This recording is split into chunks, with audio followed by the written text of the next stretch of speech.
Quando eu entrei hoje aqui, irmãos, veio uma palavra no meu coração. Eu estava buscando de Deus qual era o discernimento. E essa palavra me trouxe à mente um versículo. Eu vou dizer isso para você agora. A primeira palavra que Deus colocou no meu coração, talvez tenha sido uma oração que você fez, um questionamento. A palavra é: eu não sei o que fazer. Então, o Senhor falou no meu coração: diga para eles, eu sei os planos que eu tenho para vós. Planos de paz. Você está precisando de paz? Quem está precisando de paz? Deus está ministrando a sua paz nessa noite. Planos de te fazer prosperar. Quem está querendo prosperar? Vai trabalhar bastante, amém? Eu aprendi com o pastor Norton. Prosperidade vem com calo, amém? Os planos de Deus para a sua vida, eu não sei se você se identifica com essa palavra, mas todas as vezes que você fala assim: Senhor, eu não sei, Ele está declarando sobre a sua vida: eu é que sei, eu é que dirijo, eu é que dou a última palavra, eu é que sondo os pensamentos mais profundos da sua mente. Sou eu que te conhece desde que você estava no ventre. Não há impossíveis para aquele que acredita no Senhor. Então, se você tem medo, se você está inseguro, né? O Senhor está me dirigindo a fazer isso. Eu quero que neste momento, muitas pessoas ficam constrangidas, mas eu queria que você curvasse a sua cabeça, fechasse seus olhos neste momento. Eu quero fazer essa oração, irmãos, porque eu sinto no meu espírito um desespero de alma, e eu sei que essa pessoa neste momento está sentindo medo. Eu quero orar por isso, porque o Senhor te toma pela sua mão e te faz seguir em segurança. Deus, em nome de Jesus, Tu sabes, Senhor, que eu sou temente à Tua palavra. Tu sabes do zelo que tenho, Senhor, por aquilo que o Senhor quer fazer. E que neste momento, Senhor, a minha alma se aperta, Senhor. O meu espírito, Senhor, está, meu Deus, sentindo a agonia que essa pessoa está sentindo neste momento. E agora, Senhor, na autoridade do nome de Jesus Cristo, eu repreendo este medo, eu repreendo esta dúvida do inferno. Agora, Deus, em nome de Jesus, porque o Senhor, através do Teu Espírito, ministrou isso ao meu coração. Eu estou agora, Senhor, dando uma ordem no mundo espiritual. Quebra essa cadeia que prende agora, na autoridade do nome de Jesus Cristo. Que essas portas se abram, que esses caminhos sejam aplanados, Senhor. Meu Deus, chega de tanta luta, chega, Senhor, de tanto sofrimento agora. Eu ministro sobre essa vida, Senhor, a Tua graça, Deus, o Teu favor, em nome de Jesus. Não tenha medo, em nome de Jesus. Aleluia, glória a Deus. Amém, meus irmãos? Oh, Deus é bom. Vamos abrir a palavra de Deus na segunda carta de Pedro, capítulo 1, verso 19, vamos ler até o 21. Se puder colocar na NVI aí, por favor. Essa mesmo. Então diz assim: assim temos ainda mais firme a palavra dos profetas, e vocês farão bem se a ela prestarem atenção. Como uma candeia que brilha em lugar escuro, até que o dia clareie e a estrela da alva nasça no coração de vocês. Antes de mais nada, saibam que nenhuma profecia da Escritura provém da interpretação pessoal, pois jamais a profecia teve origem na vontade humana, mas homens falaram da parte de Deus, impelidos pelo Espírito Santo. Eu quero falar hoje, irmãos, do peso da palavra profética. Aquilo que nos faz carregar a glória de Deus no lugar onde estamos. Essa carta escrita pelo apóstolo Pedro, o contexto aqui, irmãos, é de uma situação onde ele está, aqui Tiago acaba de ser martirizado. O imperador Cláudio é que domina. E Pedro está preso sob circunstâncias fortes de vigilância. E ele está se vendo oprimido por falsos profetas que estão tentando destruir aquilo que foi construído com muito sacrifício.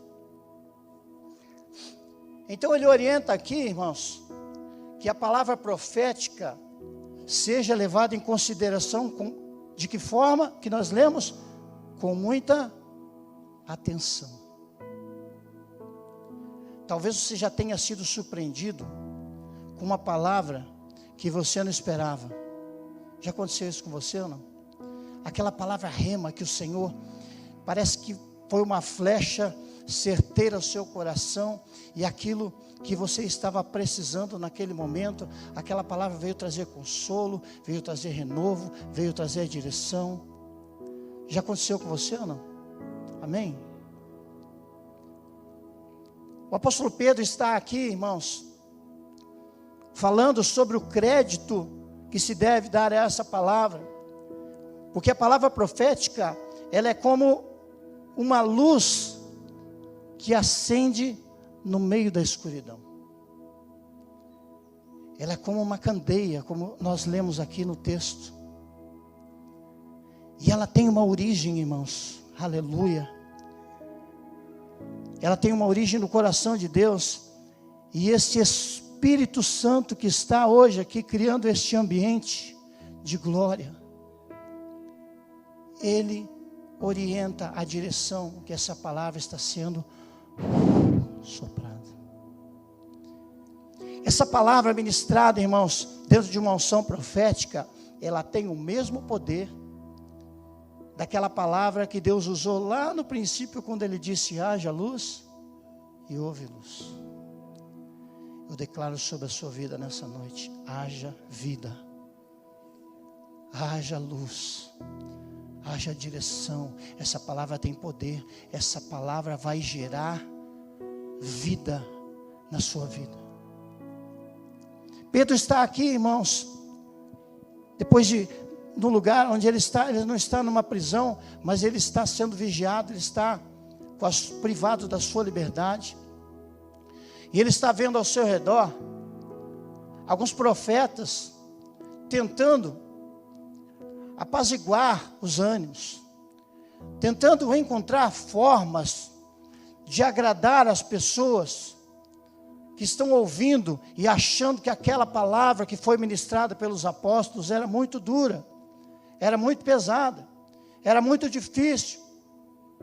Pedro está lutando aqui, irmãos, contra aquele jeitinho, sabe, aquela formatada, quando você pega aquele texto assim, e você copia ele da onde ele está, e cola ele sozinho num cantinho assim, e você interpreta do seu jeito. Esses falsos profetas estavam tentando levar as pessoas a uma comodidade. A palavra profética de Deus leva você à reflexão, leva no caminho em direção à santidade, leva a mudança de caráter, mudança, transformação, vai recebendo isso sobre a sua vida. Esse é verdadeiro efeito da palavra de Deus sobre a vida das pessoas. Então, Pedro está dizendo aqui: olha, prestem atenção, porque aquilo que não tem peso, aquilo que não tem preço, isso não agrada a Deus, isso não traz transformação. Essa comodidade, essa forma de tentar acomodar as pessoas, não está caminhando na direção que Deus disse. No mundo tereis aflições, mas esforça-te. Então essa palavra, esforça-te, quer dizer que você precisa pagar um preço muitas vezes. Quantas vezes, meus irmãos, você talvez se pegou refletindo na sua vida? Quantos lembram da adolescência aí? Eu lembro vagamente, porque já faz bastante tempo. Mas eu me lembro, irmãos, que,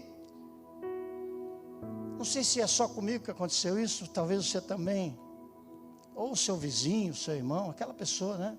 Não você, o outro, sabia de tudo, todo mundo estava errado. Eu é que era aquela pessoa que conhecia tudo. Meus pais estavam muito velhos, ultrapassados, não sabiam mais o que estavam dizendo, estavam gagá. Faz sentido para você isso aí ou não? Você conhece alguém que era assim ou não? Sim ou não? Nós temos, irmãos, a falsa ilusão, muitas vezes, de que está tudo tranquilo, de que está tudo suave, né? Como diz o jovem de hoje. Mas sabe o que acontece, irmãos? Já ouviu falar no espinho no ninho? Às vezes o Senhor dá uma cutucada e coloca um espinho no ninho. E quando você está se ajeitando, se acomodando, sabe, quando você pega o travesseiro, assim, aquela ajeitadinha assim, você acha aquela posição, aí dá aquela cutucada, irmãos, é Deus falando para que haja mudança. Infelizmente, irmãos, essas palavras elas são muito populares, porque todas as vezes, né, que a unção profética vinha sobre o servo de Deus, ele vinha, muitas vezes até vinha uma promessa, mas vinha com uma condição: se creres e obedeceres. Aí, se você pegar a parte B do versículo só, legal, comereis o melhor dessa terra, eu quero só essa parte. Mas crer e obedecer, muitas vezes, paga-se um preço para fazer isso. Aqui o apóstolo Pedro, na sequência do texto, ele ressalta, não é mais aquele pescador cascudo, arrancador de orelha, iletrado, ignorante, nervoso, sanguíneo, explosivo. Agora esse homem aqui é um homem transformado, irmãos. E sabe por que ele foi transformado? Porque ele foi contemporâneo do maior profeta que já existiu. E ele fez o que ele falou lá no começo: vocês farão bem se nela prestarem atenção. Você tem prestado atenção no que Deus tem falado com você?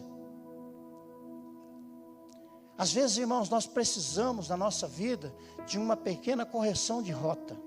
Não é que você desviou, não é que demoniou, não é nada disso.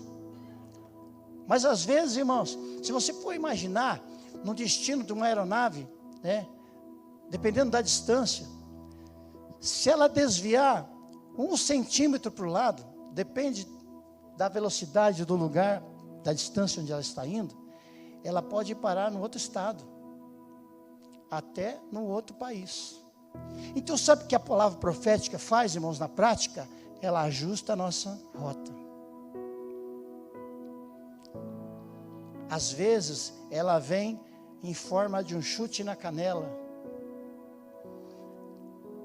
A palavra profética, irmãos, que nos leva a arrependimento, ela tem estágios do seu funcionamento. Primeiro ela atinge a nossa mente. Você tem que entender o que Deus está dizendo. É preciso compreender, abrir o seu coração para que essa palavra venha. Então depois você tem que sentir essa palavra. É como um rio fluindo no seu interior. Aquilo, sabe aquela água passando, e ela vai te limpando, ela vai te purificando, e ela vai te levando, e ela vai conduzindo de novo. Sabe aquela roupa tão suja, que às vezes você enxágua uma vez, sai aquele caldo bem escuro, daí você enxágua de novo, sai o caldinho um pouquinho mais claro, mas ainda está sujinho.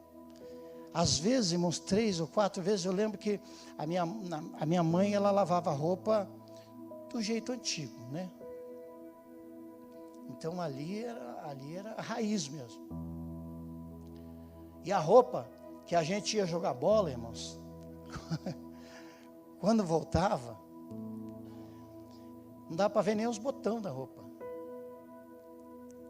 E ali havia um processo que a minha mãe fazia. A minha mãe, ela batia, tinha umas pedras que ela batia a roupa assim, ó. Eu ficava pensando assim, por que será que a mãe está fazendo isso? Será que ela está querendo estragar a roupa? A gente não sabe, né? Sabe, irmãos, às vezes a roupa está tão suja que Deus tem que dar uma batidinha na pedra. A aspereza da pedra tira um pouco da sujeira, um pouco do carrapicho, né? Eu lembro que meu pai sempre falava assim, quando a gente voltava do campo de futebol, da brincadeira, né? Gostava de se jogar na lama e tal, aquela coisa básica de piar, né? E ele sempre falava assim, filho, acho que nós vamos ter que levar você no posto primeiro, para passar naquela máquina da ducha, para depois a gente dar um banho em você, porque senão não vai sair. Irmãos, por que eu estou falando isso? Porque ao decorrer da nossa vida, Pedro está falando sobre isso. No decorrer da nossa vida, nós vamos nos acomodando com certas coisas. A rotina, o comodismo, o conformismo. Qualquer um de nós está sujeito a isso, irmãos. Chegamos aqui, sentamos, ouvimos 3 músicas na quarta, 4 músicas no domingo. Não é verdade? Quem já contou? Amém? Quem vai fazer? Quem vai ministrar? Quem vai fazer a oferta? Irmãos, o dia que fizer a oferta, depois da mensagem, a gente já estranha. Porque nós vamos criando, irmãos, no nosso coração, protocolos, formas de fazer. Eu gosto de sentar ali, irmãos, onde minha esposa está. Mas o Pedrão sempre chega antes e ele senta no meu lugar.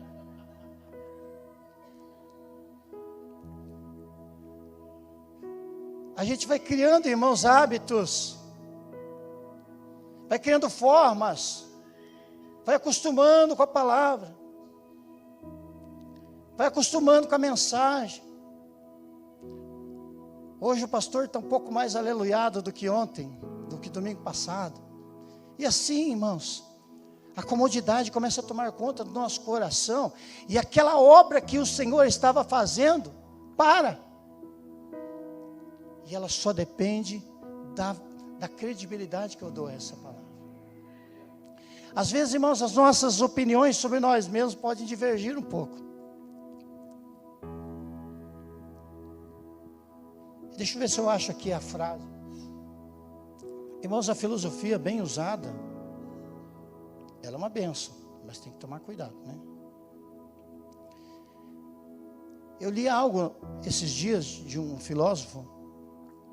Eu confesso que eu demorei a entender, porque a frase é tão longa que quando você termina de ler, você já esqueceu o começo.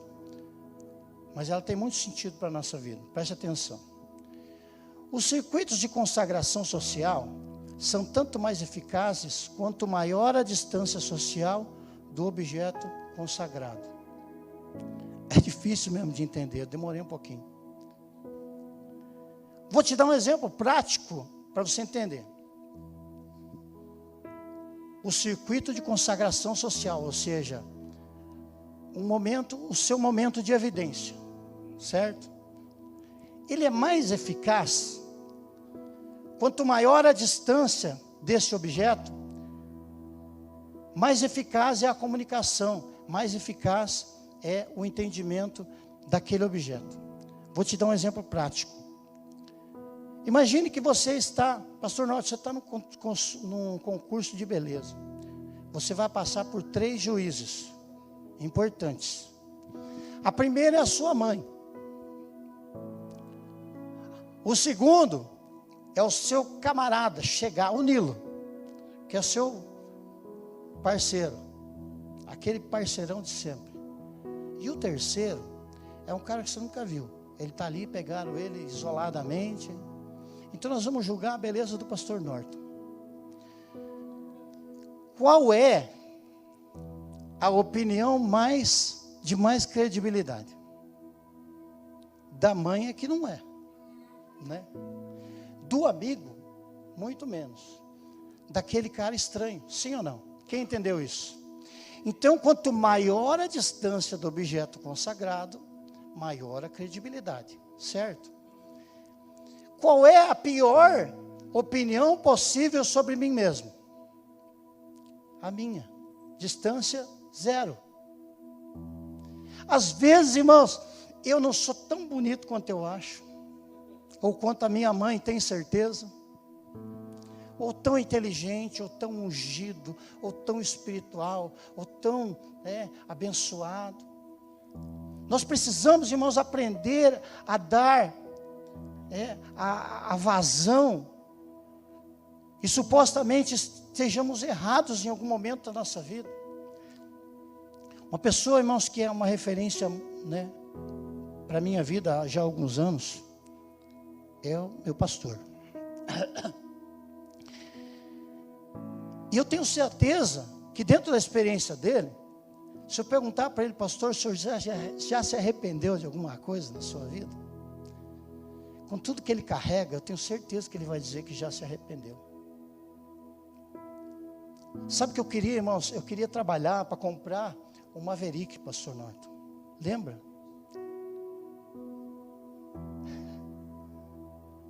Sabe o que aconteceu, irmãos? Passou aquela vontade.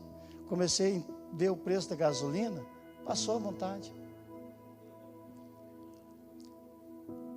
Dê vazão para aquilo que é novo, para aquilo que é atual, para aquilo que Deus está falando agora. Muitas vezes, irmãos, nós vamos lá atrás buscar coisas lá que Deus falou há 20 anos atrás. Ele pode trazer à tona? É claro que Ele pode. Ele é o Deus de perto, o Deus de longe. Ele é o Deus de ontem, de hoje e será eternamente. Mas Ele quer administrar coisas novas.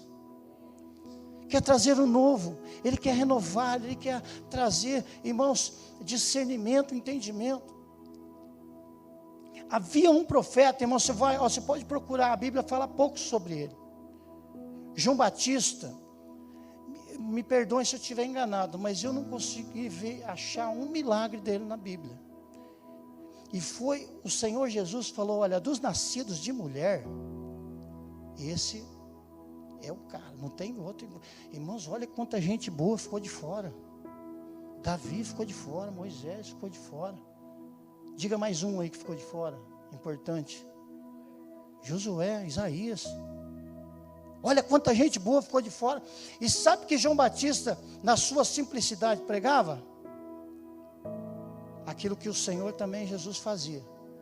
Arrependei-vos. Hoje, quando Pedro começou a abertura do culto, você vai pregar minha mensagem. Mas não é arrependei-vos, irmãos, com o dedão assim, ó. Arrependei-vos.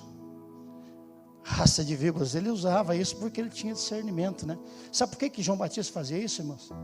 Porque tinha uma fila para se batizar, né? E João pregou o batismo do arrependimento.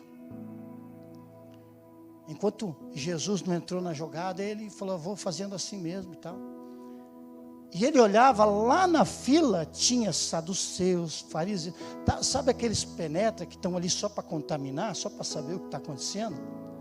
Ele olhava assim, o quinto da fila, raça de víbora, vaza, você não. Esse era o discernimento que Deus dava a ele. A unção profética que estava sobre ele, irmãos, era para aqueles que definitivamente dariam margem para que os seus corações se arrependessem. Irmão, se eu for falar para vocês quantas coisas que eu já me arrependi, que eu desejaria ardentemente, se a gente pudesse, irmãos, sabe aqueles filmes de ficção, que o cara volta no passado um monte de vezes, quanto mais ele volta, mais bobagem ele faz, né?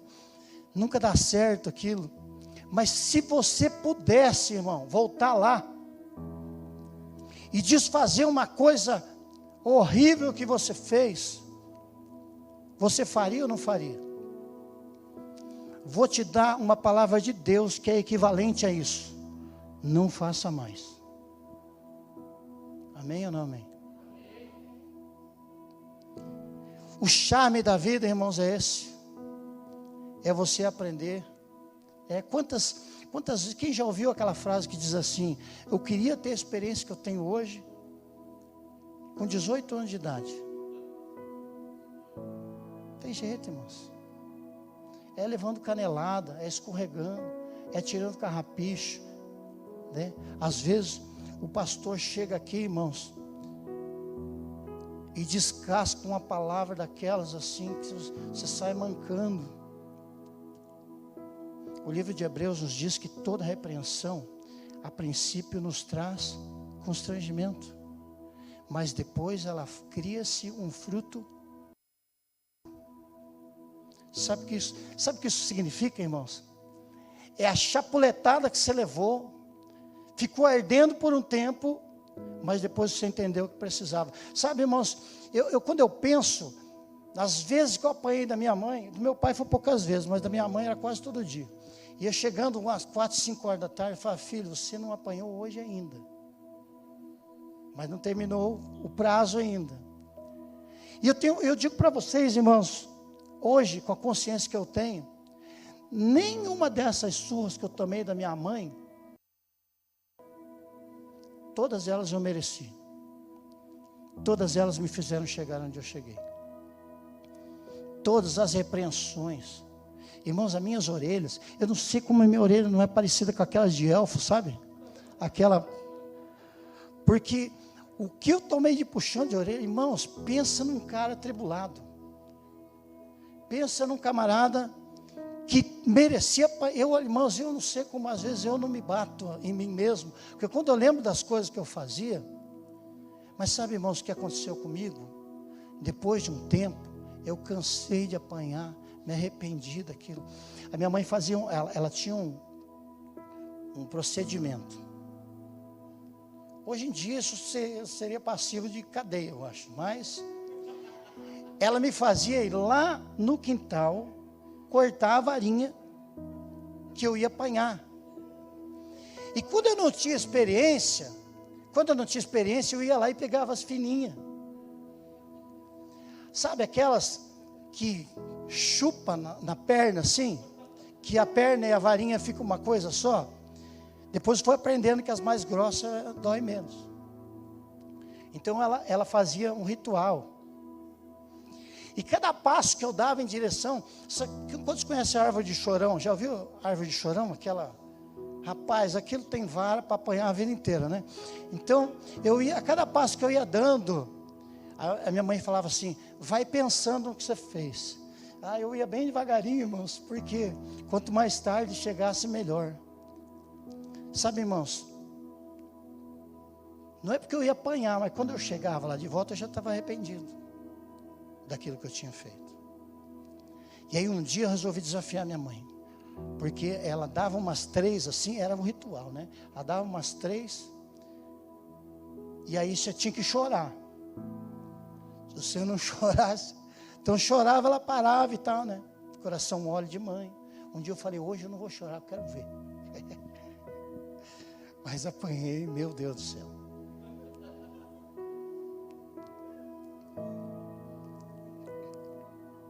Às vezes, irmãos, é preciso se debruçar na presença do Senhor e chorar. Chorar pelas coisas erradas que fizemos. Jesus mudou a história, declarando: arrependei-vos, é chegado o reino de Deus. Não é para você se sentir ofendido, irmão, mas é para você refletir. A maior faculdade que nós temos é o pensamento. Senhor, uma vez Davi fez a oração: Senhor, se tem algum pecado oculto, revela-me. Vê se há em mim algum caminho mau. Nós precisamos, irmãos, ter isso no nosso coração, esse desejo de nos aproximarmos de Deus, de vivermos a sua vontade, para que a nossa vida seja transformada. Deus sempre deu chance. O profeta Zacarias é o maior dos profetas menores. Entenderam isso, não? Foi um camarada, irmãos, que andou no óleo de Deus. As palavras que saíam da sua boca eram palavras de vida, de vitória. Ele foi um profeta pós-exílico, contemporâneo de Ageu. Ageu já era velho. E ele, muito novo ainda, nessa unção profética, ele disse: olha, assim como seus pais fizeram, não façam vocês. Sabe que lição isso nos ensina, irmãos? Os erros que você já viu outras pessoas cometerem, não cometa. Aprenda com esses erros. O inteligente aprende com os próprios erros, o sábio aprende com o erro dos outros. E tem uma palavra-chave que eu queria encerrar aqui. No capítulo 1 de Zacarias,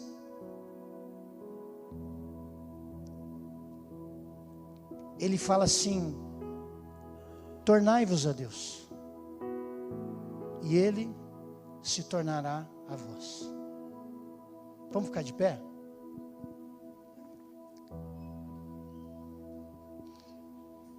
Por que, pastor Norton, que ele falou torne-se para Deus? O que isso significa? Vire-se para Deus, olhe para Ele. Você só faz essa rotação, esse sentido de rotação, porque você estava de costas para Ele. O livro de Apocalipse fala que os seus olhos são de fogo. Eu quero propor aqui algo para você agora, irmãos. Isso é de Deus. Esqueça do resto agora. Esqueça da pessoa que está do seu lado. Seja egoísta agora. Eu vou permitir agora. Imagine que Jesus está à sua frente agora.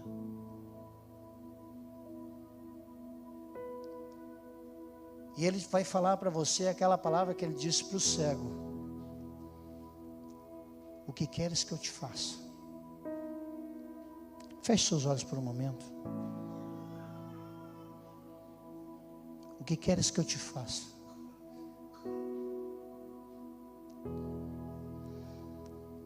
Talvez você tenha pensado em bens materiais, ou em algo que você está precisando. Se você pensou isso, não tem problema nenhum, mas eu vou te dar mais uma chance. Pense nas coisas que vêm do alto. Pense nas coisas que vêm lá do céu. Peça algo para Deus agora, para a sua vida espiritual. Peça algo para Deus agora que vai te fazer crescer, frutificar, multiplicar. Talvez aquela perna manca que está arrastando, aquele fluxo de sangue que está pingando como um carro velho que está vazando óleo. Peça isso para o Senhor, peça para o Senhor consertar esse vazamento agora. O Senhor está fazendo fluir vida neste lugar agora. Oh, aleluia, eu vejo pelos olhos da fé, pessoas recebendo como torrentes de água sobre as suas cabeças. Eu vejo, irmãos, como cachoeiras caindo sobre este lugar. Torrentes de água, rios de água viva. Lavando, purificando. Deus, eu não consigo lidar com isso. Fale para Ele isso agora. Deus, eu não consigo vencer isso. Fale isso para Ele agora. O Senhor está declarando: o que queres que eu te faça? Quais são os teus planos para que Deus te leve no lugar onde Ele deseja que você vá? Senhor meu Deus, eis aqui, Senhor, um povo que hoje, Senhor, pela Tua palavra, deu atenção à Tua palavra. E assim como o Teu Espírito Santo me direcionou, Senhor, eu vejo pelos olhos da fé no meio do Teu povo nessa noite, Senhor. Muitos presentes espirituais, Senhor.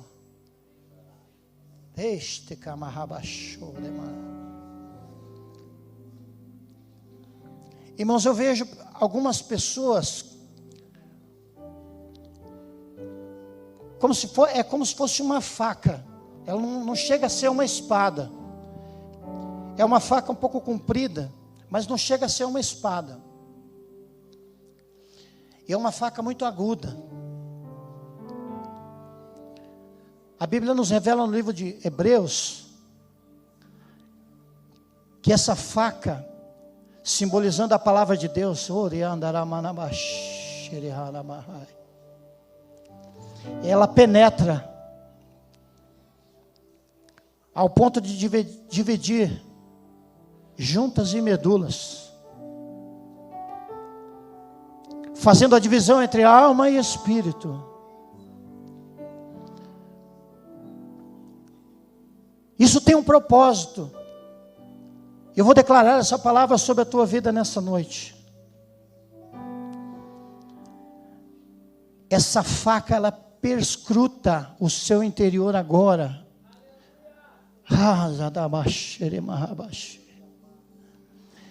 E ela está descortinando coisas escondidas.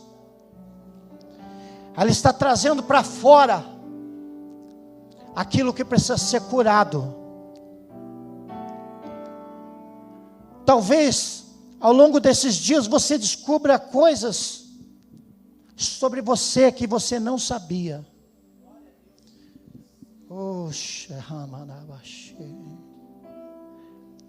Irmãos, o Espírito de Deus está fluindo, está fluindo. O Espírito de Deus está fluindo, está limpando. Não se preocupe. Talvez você esteja ansioso até para ir embora. Deixe Deus ministrar sobre a sua vida agora. Relaxe. Oh Deus, traz para fora, Senhor. Traz para fora, Senhor. Traz para fora, Senhor, aquilo que não te agrada. Em nome de Jesus, Senhor. A palavra de Deus para a tua vida. Você que está sentindo isso no seu coração. O Senhor fez a ferida, mas Ele vai ligar. Ele vai fechar essa ferida. Mas aquilo que está sujo lá dentro não vai ficar. Oh, irmãos, eu vejo Deus fazendo cirurgias neste momento. Cirurgias espirituais. Deus está passando, irmãos, um bálsamo sobre esses ferimentos. Aleluia. Oh Deus, opera Senhor, opera Senhor, opera Senhor, opera Deus, aquele que já perdeu a esperança, aquele que estava abatido, aquele que estava com o seu semblante descaído, aquele que chegou hoje aqui dizendo: Senhor, o que eu faço? Deus, é sobre ele agora, Senhor. Eu ministro, Senhor, a força do Senhor, eu ministro a força do Senhor sobre a tua vida. Não andarás mais errante por aí. O Senhor te abençoará, o Senhor te multiplicará. Eu vejo a sua ferida agora ligada, em nome de Jesus, Senhor. Em nome de Jesus.